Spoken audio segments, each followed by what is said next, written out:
Olá, meus amores, tudo bem? Aula de História. Vamos dar continuidade à Primeira Guerra Mundial. Dessa vez, vamos finalizar, finalmente.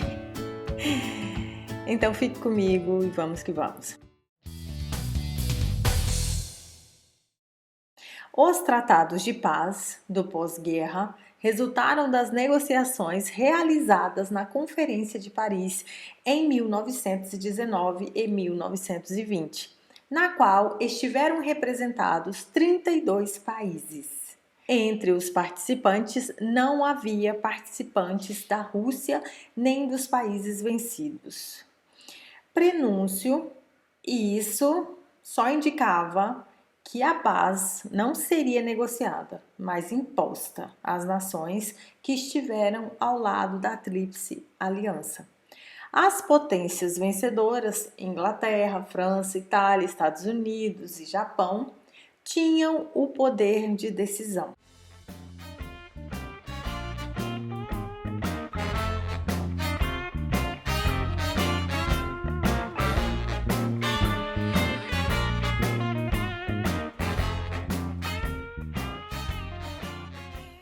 Anteriormente, em janeiro de 1918, o presidente dos Estados Unidos, Woodrow Wilson, apresentou propostas para o estabelecimento de acordos para a paz duradoura da Europa. Suas sugestões ficaram muito conhecidas como os 14 pontos. Vamos conhecê-los? Entre eles constavam a defesa da autodeterminação dos povos colonizados, a eliminação de acordos secretos entre países, a cooperação com a Rússia, a revisão das anexações territoriais entre estados europeus, visando o fim das rivalidades, a liberdade de comércio e navegação, a redução da capacidade armamentista das nações, o estabelecimento da paz europeia sem vencedores ou vencidos, com a recusa de anexações territoriais e exigências de indenizações.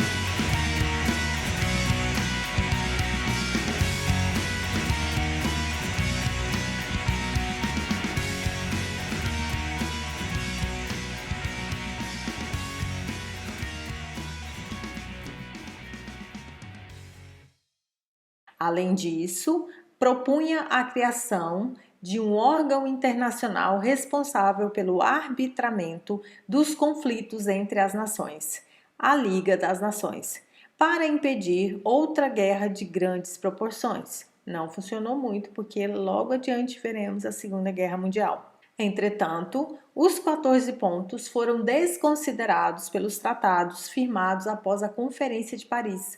O revanchismo francês prevaleceu.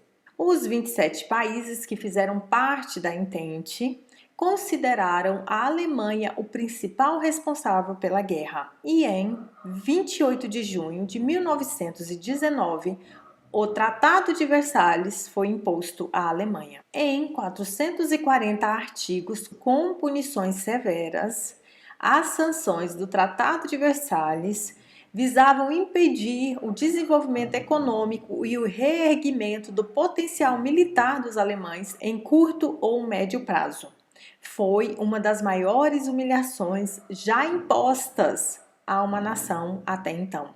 Entre as decisões constantes desse tratado destacam-se perda das colônias para diversos países vencedores, como Japão, França e Inglaterra, devolução da Alsácia-Lorena para os franceses, entrega do carvão da região de Sarre para a França durante 15 anos, entrega da Alta Silésia para a Tchecoslováquia e do porto de Danzig para a Polônia, cessão do corredor polonês, Pomerânia e Poznânia, à Polônia, o que dividiu o território alemão em duas porções, a Alemanha propriamente dita e a Prússia Oriental. Devolução das cidades Malmedy e Eupen à Bélgica. Desmilitarização da região de fronteira com a França, Renânia. Supressão do serviço militar obrigatório. Exército reduzido a 100 mil homens com permissão apenas para usarem armas leves. Proibição de manter marinha de guerra, artilharia pesada, aviões, tanques e de produzir qualquer tipo de material militar. Entrega de máquinas, de parte da marinha mercante, de cabeças de gado, de produtos químicos e locomotivas à França, à Bélgica e à Itália. Pagamento de indenização na ordem de 30 bilhões no prazo de 30 anos.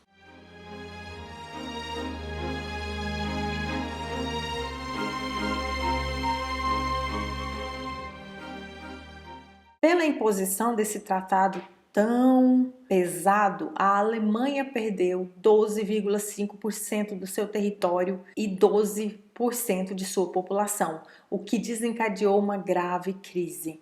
Para quem entrou na guerra querendo porções de terra e perdeu tudo isso, foi um péssimo negócio.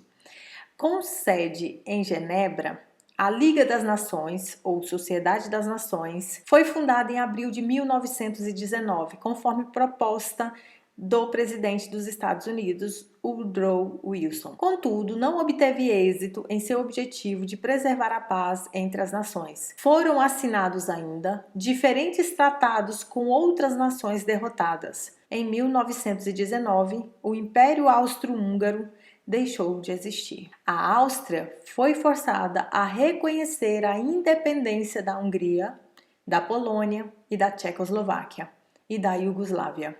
Além disso, teve de entregar para a Itália as regiões de Trieste, o sul do Tirol, o Trento e a península da Istra. A Bulgária perdeu territórios para a Grécia, Romênia e Iugoslávia. E em 1920, a Hungria teve de entregar territórios para a Tchecoslováquia, Iugoslávia e a Romênia. Também, nesse ano, o Império Turco-Otomano foi fragmentado e reduzido ao que atualmente é a Turquia. Grande parte da porção europeia do Império foi entregue para a Grécia. E a região que atualmente é o Iraque e a Palestina passou a ser administrada pela Inglaterra. A atual Síria foi entregue ao controle francês. Viram aí? Que confusão, né? Essa guerra realmente fez história. Ficamos por aqui. Até mais. Fiquem bem. Se cuidem.